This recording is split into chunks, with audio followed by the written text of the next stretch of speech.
Susunod ako, bumura lang kayo. Halip na yan, 2 minuto, 2 segundo lang tuloy. Ang ingay kasi ni Bastona.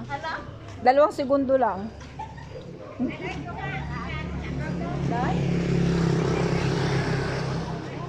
Ayaw namin ate, nagda-diet kami.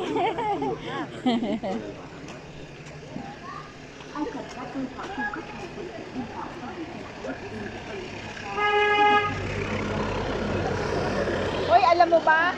Makinig ka Bastona, para sa'yo to. Si Lani, yung QA ko. Bel! Si Lani. Umuwi kanina alas 2, alanganing oras, 2:30 ata ayun. Alam mo kung bakit? Yung anak niya, yan, tama, ganyan, may reaction. Kasi yung anak ay na ano ng bukalo kanina sa kalsada. Naka-e-bike. Tapos ay, inano, di ba minsan may nakikita tayo susunod na bukalo dyan. Saka baka. Baka na kami. Inano siya. Binuo siya ng bukalo, tapos natumba siya.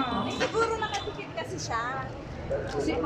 Nagmamadali, hindi naman siya nakadikit. Siguro na-FPA siya, tapos nagmadali ng lakad sa bukalo.